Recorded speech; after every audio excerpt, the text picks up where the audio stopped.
अब सेट को बाकी क्वेश्चन मध्ये यो फर्स्ट क्वेश्चन नंबर 4 थी taking LHS A difference B intersection B X such that X belongs to A difference B intersection B. अब यसलाई हामीले X such that X belongs to A difference B and X belongs to B. एकदम ध्यान दिनु राम्ररी यो बीचमा intersection and आइहाल्यो ओके ब्रैकेटमा चाहिँ यसलाई हामीले फर्स्ट सेटको रूपमा ट्रिट गर्छ फर्स्ट सेट मान्छ यो सेकेन्ड सेट भयो दुईटैको बीचमा एंड इंटरसेक्शन एंड अब यसको काम x belongs to A and x does not belong to B the थाहा छँदैछ यति हुने नै A difference B को मतलब के हो x belongs to A and x does not belong to B राम्ररी बुझ्नु के आइरहेछ कन्डिसन belongs to A भन्दैछ does not belong to B भन्दैछ belongs to B भन्दैछ अब यसको हिसाब किताब मिलाउँदा के आउँछ x such that x belongs to A and अब यो दुईटा जुन B सँग रिलेटेड छ त्यसलाई एकतिर पार्नु does not belong to B and belongs to B okay यो दुईटालाई यदि हामी हेर्छौं भने यो पोसिबल नै हुँदैन कुनै पार्टिकुलर एलिमेन्ट B मा हुनु र B मा पटक्कै नहुनु पोसिबल छैन मतलब त्यो नल सेटको कन्डिसन हो okay x is not in B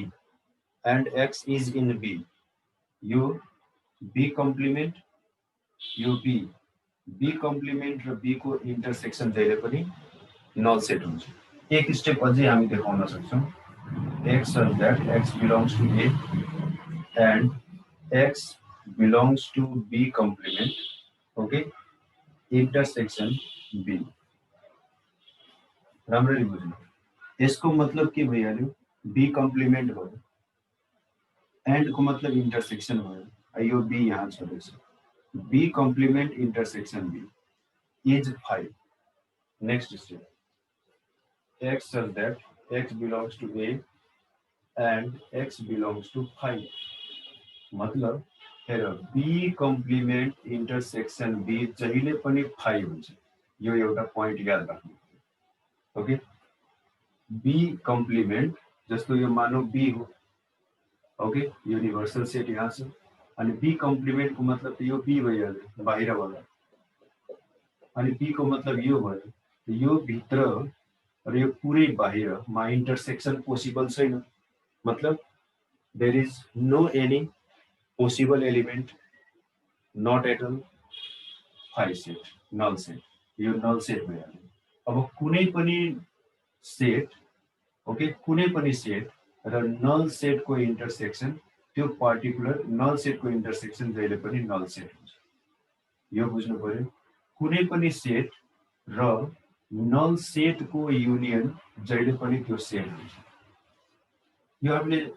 8 7 तिर पढ्छौं 8 मा 9 मा यो सब कुराहरु पढ्छौं रिलेसनहरु जस्तै ए कुनै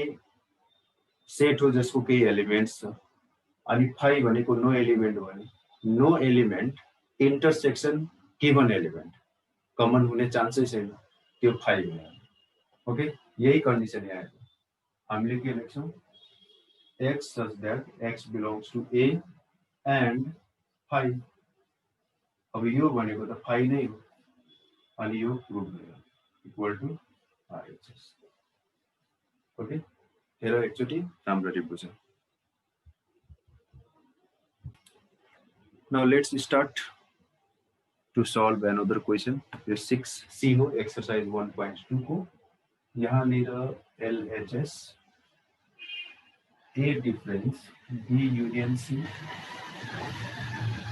x such that x belongs to A and x does not belong to B union C okay difference A difference B bracket वाला second set मान x y belongs to x but not to y and not to y यहाँ के चाहिएको छ त्यो अनुसार दिमाग राखिराख्नु अनि त्यही डाइरेक्सनमा घुमफिर गर्नु। एन्ड अब हेर्नु यसको मिनिङ के हुन्छ। अब यसको मिनिङ हामीले पढिसकेका छौँ, x does not belong to B and x does not belong to C. पढेका छौँ, फर्स्ट डे नै पढेका छौँ त्यो सबै कुरा। X does not belong to B union C हुन्छ भने does not belong to B and does not belong to C. Clear? Very clear. X such that X belongs to A and X does not belong to B, एउटा part। फेरि and X belongs to A and X does not belong to C, अर्को part। यसलाई हामीले यो दुईटैमा distribute गर्छौँ। Okay, यो यसले यसलाई फेरि एन्ड बिचमा फेरि यसले यसलाई यहाँ यो ए एन्ड जुन पार्ट छ नि पुरै यहाँ लग्नु, फेरि ए एन्ड वाला पार्टलाई यहाँ लग्नु, बीच वाला एन्डलाई यहाँ। Simple. Okay, then X such that X belongs to A difference B, A difference B हो यो, A not B, and X belongs to A difference C, bracket 1। अब यो दुईटा सेटको बीचमा एन्ड आयो, इंटरसेक्शन आयो, एन्ड यो हो हाम्रो RHS प्रूफ। ओके, ल हेर त। नाउ नेक्स्ट यसैमा a minus b minus c राख्दाखेरि कसरी प्रुभ गर्ने, यो प्रुभ गर्नु छ। यही क्वेसन हो, यसलाई यहाँ यति लेख्न मिल्छ, यसलाई यहाँ यति लेख्न मिल्छ। अब हेर केही छैन, अब यहाँनिर हामी डिस्ट्रिब्युट गर्दैनौँ, यो यति भयो, सिम्पल हटाइदिने, त्यो एउटा पार्ट कन्सिडर गर्नु। And x does not belong to C.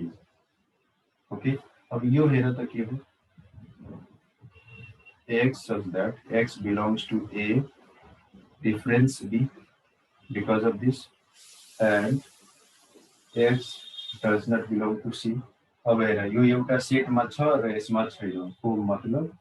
A minus B मा छ तर C मा छैन। ओके, हेर